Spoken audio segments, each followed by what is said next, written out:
প্রিয় শিক্ষার্থী বন্ধুরা, আসসালামু আলাইকুম। আশা করি সবাই ভালো আছেন। আজ আমরা বিবিএ ফোর্থ ইয়ারের ওয়ার্কিং ক্যাপিটাল ম্যানেজমেন্ট বইয়ের একটি গুরুত্বপূর্ণ চ্যাপ্টার, সেটা হচ্ছে basic financial statement analysis technique থেকে কিছু অঙ্ক সমাধান করার চেষ্টা করব। আশা করি সবাই শেষ পর্যন্ত সাথে থাকবেন। তো আজকে আমরা যে প্রথম অঙ্কটা সমাধান করব, এটা অনার্স ফোর্থ ইয়ার অ্যাকাউন্টিং 2019 সালে আসছে। তো আমরা দেরি না করে অঙ্কটা যদি পড়ি, we are given below the figures of annual production in lakh kgs of sugar company।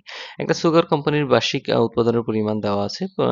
Required যদি দেখি কি করতে বলছে, fit a straight line trend by the method of least square tabular trend values. আমাদের ট্রেন্ড ভ্যালু নির্ণয় করতে বলছে। তো আমরা জানি ট্রেন্ড ভ্যালু নির্ণয় করতে বললে আমাদের ওয়াইসি নির্ণয় করতে হয় এবং লিস্ট স্কোয়ার মেথড ব্যবহার করে সেটা করতে হবে। তো আমরা দেরি না করে চলেন অঙ্কটা শুরু করি। আমরা জানি এইসব অঙ্ক করতে আমাদের 6টা ঘরের প্রয়োজন হয়। আমরা দেরি না করে 6টা ঘর এখানে নিয়ে নিয়েছি। তো প্রথমে হচ্ছে ইয়ারগুলোকে আমরা এখানে বসাই দিলাম। তো ইয়ার হচ্ছে 7টা, এই জন্য n সমান সমান 7 দিলাম। এরপর প্রোডাকশনগুলো যেভাবে আছে সেভাবে ধরে ধরে বসাই দিলাম। তাহলে প্রোডাকশনগুলো বসাইলে প্রোডাকশনকে আমরা y ধরে নিয়েছি। তাহলে সামেশন y কত হয়? 619। এইগুলোকে সম্পূর্ণ যোগ করেছি আমরা। এরপর আমরা x নির্ণয় করব। x হচ্ছে ডিভিয়েশন ফ্রম দ্য ইয়ার। এটা কিভাবে নির্ণয় করে? আমাদের একটা মিডল ইয়ার নির্ণয় করতে হবে, যেটা আমরা এই ধরে নিই। তাহলে মিডল ইয়ারটা কিভাবে নিব? দেখেন, নিচ থেকে যদি যাই 2007, 6, 5, তাহলে এইটা মিডলে আসে। আবার 2001, 2002, 2003, 2004, তাহলে 2004টাই আসলে উপর থেকে ধরলেও মিডলে আসে এবং নিচ থেকে ধরলেও মিডলে আসে। তাহলে এখন আমরা এক্স কিভাবে নির্ণয় করব? 2001 থেকে 2004 বাদ দিব, তাহলে -3 আসে। 2002 থেকে 2004 বাদ দিব, -2 আসে। 2003 থেকে 2004 বাদ দিলে -1 আসে এবং 2004 থেকে যদি 2004 বাদ দিই তাহলে 0 আসে।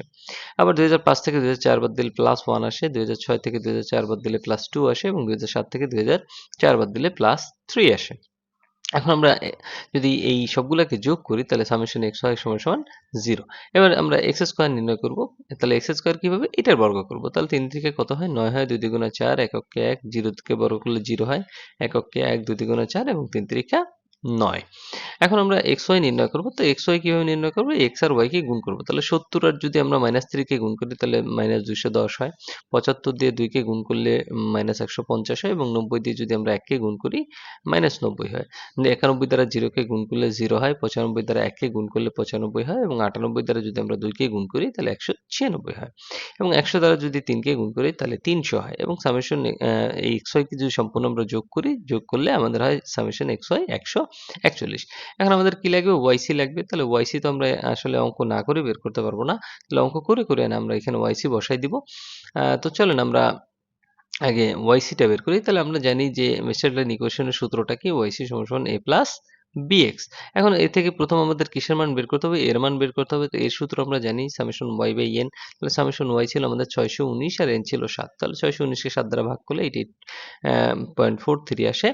এরপর আমরা যদি এরপর b এর মান নির্ণয় করি তাহলে b সূত্রটা হচ্ছে summation xy by x square. তাহলে সামেশন xy হচ্ছে কত আসছে?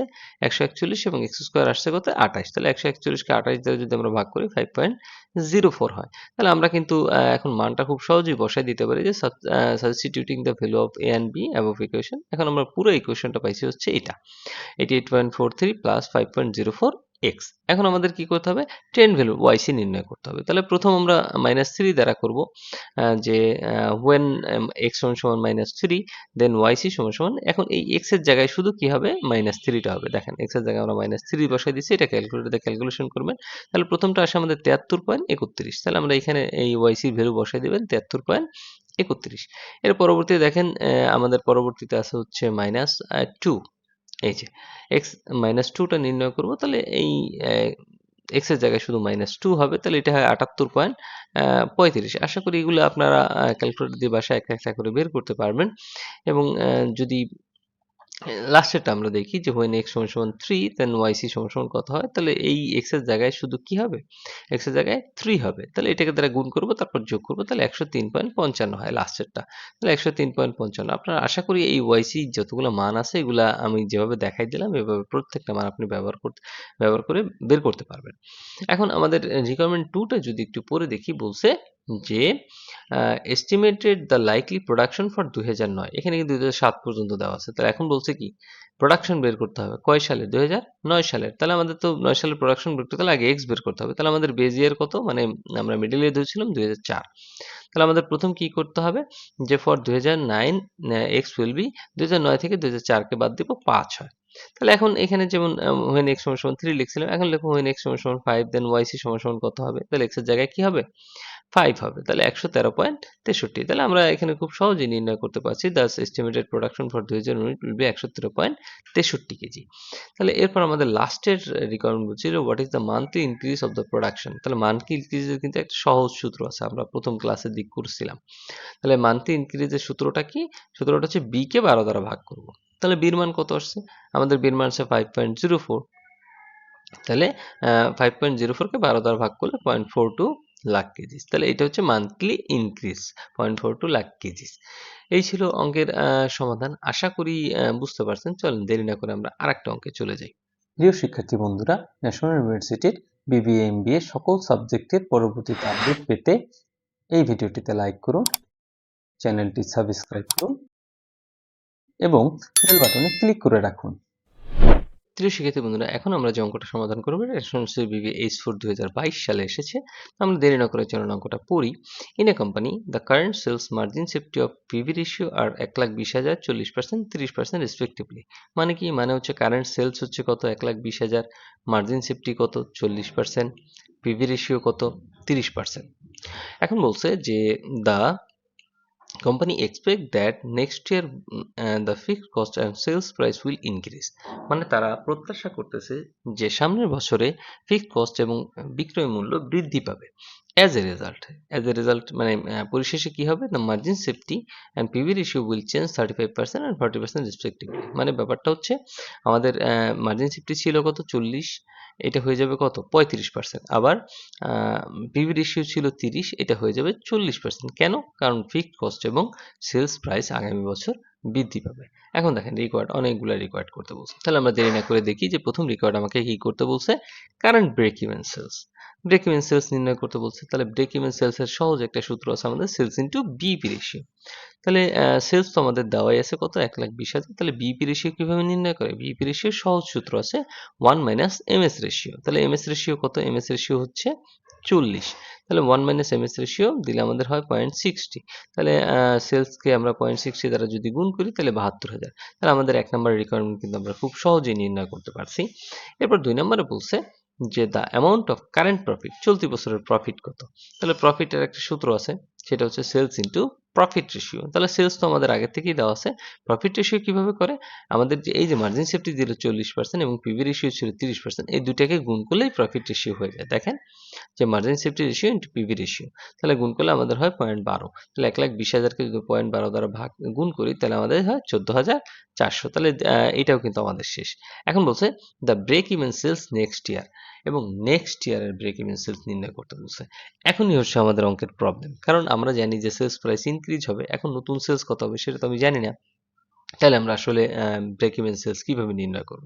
কারণ ব্রেক ইভেন সেলস এর সূত্র কি? Sales into BEP ratio. BEP ratio আমি খুব সহজেই বের করতে পারবো যে 1 মাইনাস এই যে মার্জিন সেফটি রেশিও যেটা 35 আছে সেটা দিলেই হয়ে যাবে। কিন্তু আমার তো নতুন সেলস লাগবে।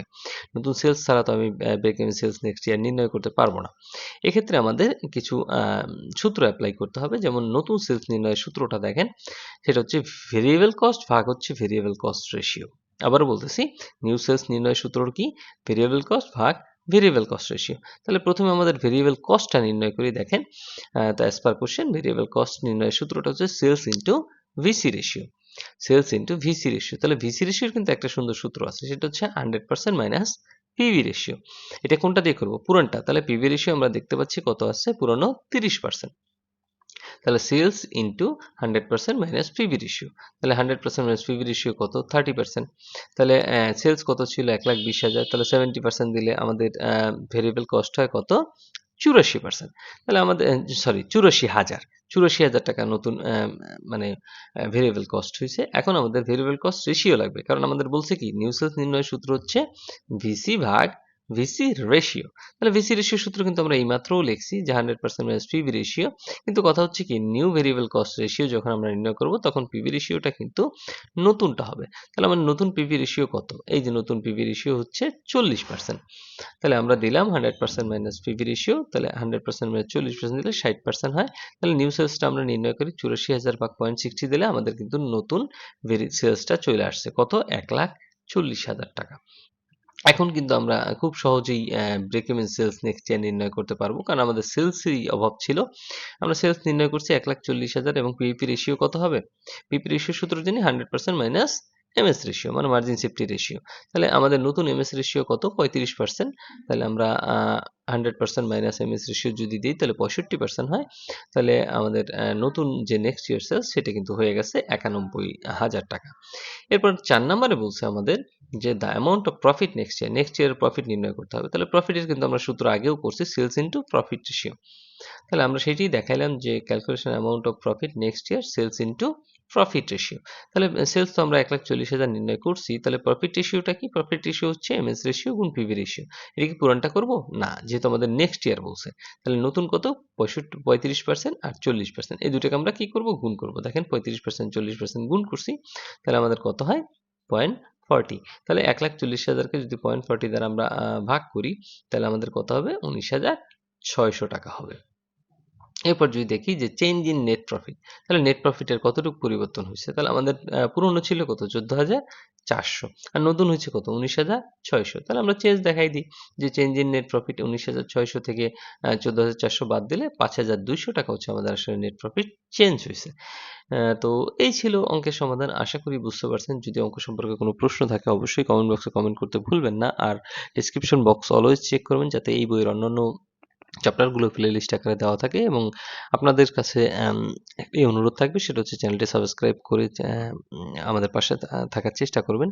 কারণ আপনারা ভিডিও যদি একটু দেখেও একটু উপকৃত হন তাহলে অবশ্যই চ্যানেলটি সাবস্ক্রাইব করে পাশে থাকবেন। ধন্যবাদ সবাইকে এত সময় ক্লাসে থাকার জন্য। আগামী ক্লাসের জন্য অগ্রিম শুভেচ্ছা রইল। আসসালামু আলাইকুম।